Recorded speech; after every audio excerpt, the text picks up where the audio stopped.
Hey there folks, and welcome to this video. This is a review for the 2020 FIA World Rally Championship season, and before we get into talking about it in a rally by rally spec, let's have a look at what happened before the season had even started. Citroën had left the WRC following Sébastien Ogier's decision to leave the team, meaning that SP Kalapi was also left without a drive. We also saw at Hyundai, before the previous season had ended properly, that Ott Tänak had been signed by the team that had just become manufacturers champions. He was joining Thierry Neuville alongside as a full-time kind of driver, and the third car was going to be shared between, as we knew at the time, Sébastien Loeb and Dani Sordo. Toyota, seeing that Tänak had departed, signed Ogier, which of course triggered Citroën's departure, and also decided to change its lineup entirely, signing the young Kalle Rovanperä, but also having Elfyn Evans come across from M Sport. M Sport then brought in the Citroën refugee Lappi to join Teemu Sundinen, and Gus Greensmith signed up in a third car. And that's what we had going into Monte Carlo in the WRC category. Rallye Monte Carlo wasn't exactly the most ideal for any of the reigning champions. Ott Tänak and Martin Järveoja suffered a massive crash on the Friday, and although Thierry Neuville managed to pick up quite a strong win from Sébastien Ogier, which went down to the final power stage with an inverted kind of finish to 12 months prior, Sébastien Loeb ended up finishing 6th, having gone off the road on the final stage. In second place it was Ogier, but in third place was Elfyn Evans. Toyota seemingly overcoming some of the issues they've been having at Monte Carlo, but also Evans being able to be fighting a 6-time world champion teammate at the start of the season. It was a sign of things to come. EP finished 4th, it was a good run for Lappi, and then 7th was Katsuta, in a 4th Yaris, 8th was Sundinen, 9th was Eric Cameli, the lead RC2 car, the lead R5 / becoming Rally 2 car, and Mats Osberg finished 10th. Heading into Sweden for the second round of the championship, and we had a lineup change at Hyundai. Sébastien Loeb was dropped and replaced by Craig Breen, and well, this was the first kind of rally that we had properly disrupted by anything that was going on in the world around it. This time it was a lack of snow, meaning that we only had a couple of stages running, about a dozen in the end. And, well, it was definitely something quite interesting. Craig Breen managed to give a solid performance to come home in 7th. However, in terms of his Hyundai teammates, Thierry Neuville was 6th, and Ott Tänak, coming back after that massive Monte Carlo crash, was 2nd. Who was the winner? Well, it was Elfyn Evans, a dominating drive from the Welshman. And you couldn't help but feel happy for him or his Toyota teammates. Kalle Rovanperä became the youngest podium finisher, coming 3rd, taking a power stage win, ahead of Sébastien Ogier. Lappi was 5th, Sundinen was 8th, in 9th place you had Takamoto Katsuta, and in 10th, in WRC 3, Jari Huttunen, the leading R5 or Rally 2 car. As we headed to our third round in Mexico, the ongoing pandemic started to take shape and affect the rallying world. As Rally Mexico had started, we found out the news that the Australian Grand Prix in Formula 1 was being cancelled, and Sébastien Ogier, along with other drivers, pressuring the FIA to end the rally, so that people were going to be able to get home. We already knew that some of the Italian competitors weren't actually able to get home easily because they ended up taking so many flights out to Mexico. That said, it ended up proving to be quite a good rally for Ogier, taking a win by nearly half a minute from Ott Tänak as the rally ended on the Saturday instead of the Sunday.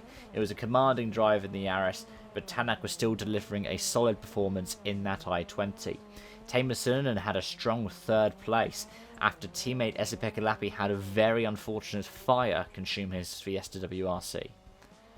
Outside of the top 3 we had Evans in 4th, Rovanperä in 6th, and a Super Rally restart for Thierry Neuville, and a retirement for Dani Sordo with an overheated engine. The first time that we would see Sordo this season, and you couldn't help but feel disappointed for the guy. It was then a long break until we were going to see rallying again. The 4th round Rally Chile had been cancelled ahead of the season due to political unrest, but we saw rallies falling by the wayside. Argentina, Portugal, the Safari Rally in Kenya, Finland, which had only ever not been on the WRC calendar once, and New Zealand were all cancelled. We then also found out that we were going to be having this Operation Restart, and the first rally back was going to be brand new to the WRC as a competitive event, Rallye Estonia, and that brought in some amazing results. Ott Tänak, the reigning champion, was on form at home. He ended up taking quite a strong win from teammate Craig Breen, who was originally going to be brought in by Hyundai for Finland, with Ogier finishing third. Evans was fourth, with Rovanperä, Suninen and Lappi 5, 6, 7. 8th place went to Gus Greensmith, 9th place to Oliver Solberg, and 10th to Mads Ostberg. Again, Hyundai had some pretty bad luck. Pierre-Louis Lube on stage 13 ended up having his steering fail, causing him to crash out of the rally, and Thierry Neuville ended up out as well. Only a couple of stages from the end of what would have been a fantastic finish, we also saw Katsuta in the 4th Yaris crashing out. But it was definitely a good way to see rallying come back, and come back with spectators as well. Let's not forget that.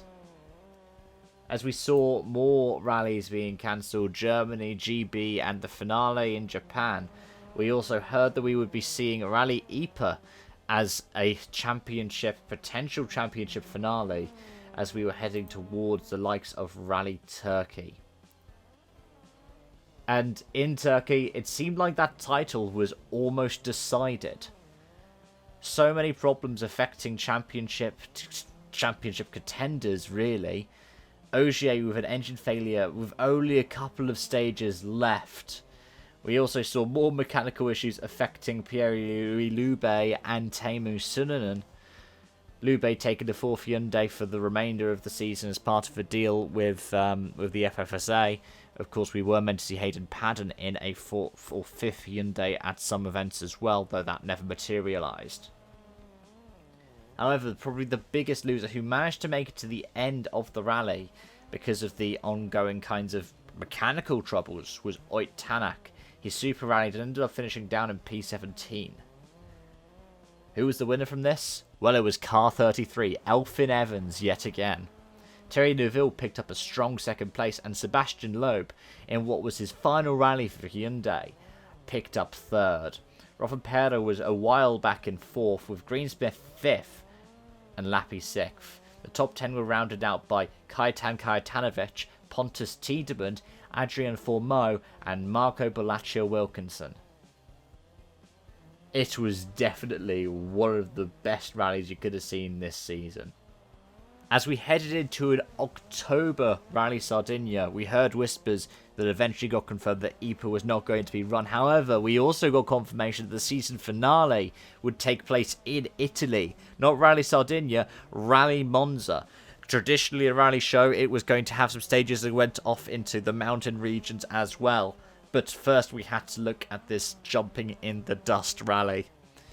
And again, some changed itinerary. We ended up seeing the likes of the Mickey's Jump without spectators this year. But up at the top, it was a strong and powerful battle. A battle that went down to the final stage for 2nd place between Neuville and Ogier. But up at the front, without any kind of issues affecting the rally, it was a commanding win, a 3rd WRC win, a 2nd in a row in Sardinia for Danny Sordo. He showed the kind of command that he has as a driver, coming into his prime in what has been his 15th season in World Rally Machinery. Of course, starting with Citroën back in 2006, he seems really at home with Hyundai now. Of course, is now parting ways with Carlos Del Barrio, but I will talk more about that in another video. But it was Evans 4th, Suninen 5th, Tänak in 6th, again struggling with the car, not in the same way that he did 12 months ago with the Toyota, but he still didn't get used to the car particularly well. Lube was 7th, Huttinen 8th, Kajtanovic 9th and Tiedemann in 10th. We also saw on the power stage a kind of taste of what we were going to see next season with the new Pirelli tyres. We saw Andreas Mikkelsen co-driving for 2003 World Rally Champion Petter Solberg in a Citroën C3. That was something quite spectacular. Headed into the final rally in Monza, we had 4 drivers in contention with winning the title. In 4th place, it was Ott Tanak, who needed some kind of a miracle to happen to be able to take his 2nd World Rally Championship. In 3rd, we had Thierry Neuville, who needed to make sure that he was going to quite solidly beat the 2 Toyota leading drivers to be able to get his 1st championship. In 2nd place, we had the 6-time champion Sébastien Ogier, who, if he was able to keep a good advantage over his teammate, could take title number 7 and in prime position to get his 1st World Rally Championship. It was Elfyn Evans. In terms of the manufacturers, it was Hyundai had advantage over Toyota, but anything could have happened. And as we saw over the course of the rally, 4 became 3, became 2, became 1. There were moments of drama from the very first stage for the likes of Katsuta, for the likes of Gus Greensmith, and then our first title protagonist fell. On stage 4, it was Thierry Neuville with damage, having hit a fence post and a block, and the car ended up cutting out in a water splash. We then ended up losing a stage later Teemu Salonen, who had been showing some promise over the course of the rally, though his teammate Esa-Pekka Lappi showed an absolute masterclass drive over the course of what was a very wet Friday.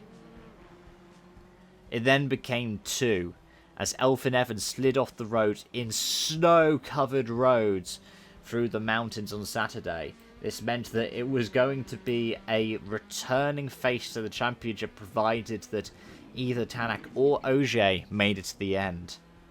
And sure enough, when it came to Sunday, it was all to play for. Ogier taking home another victory to get his 7th World Rally Championship title for himself and Julian Ingrassia. 2nd place and 3rd place were filled up by Hyundais, with Tanak taking 2nd right at the end from Danny Sordo. That sealed Hyundai's victory, making them a 2-time World Rally Championship winning team. 4th place went to Esa-Pekka Lappi. What could have been for him? He'd shown so much promise, and I really hope it's not the end of his time full-time in the WRC, as he suggests that he's going to not be taking part in 2021. 5th place was Rovanperä. 6th, Andreas Mikkelsen, this time in a Rally 2 Fabia. 7th was Oliver Solberg. 8th, Jari Huttunen, who won his WRC 3 championship. And in 9th place, winning WRC 2, was Mats Ostberg. And 10th place was Pontus Tiedemund. It was a fantastic end to what had been a fantastic rally championship. We saw all kinds of twists and turns and changes in the schedules. We saw no Rally Finland and no Wales Rally GP for only the 2nd time in WRC history. The first time neither of them had actually been run in a WRC season. We've got a new calendar full of some reserve events as well in 2021, including a new event as well in Croatia. All I can say is this WRC season has thrown all kinds of surprises up, and 7 rounds it took to decide who was going to be champion. One of the shortest, if not the joint shortest, in WRC history, and a worthy title for Sébastien Ogier. You couldn't help but feel gutted for Elfyn Evans. 25 years after Colin McRae becoming the first British World Rally Champion driver, we could have seen a 3rd one. But hey, 2021 is the 20th anniversary of Richard Burns' triumph. Could Evans take it again? Or could Tanak or Neuville, or even young Rovanperä? Well, we're going to have to find out in 2021. Thank you so much for watching. Let me know your thoughts in the comment section down below, and I hope to see you around. Bye bye for now.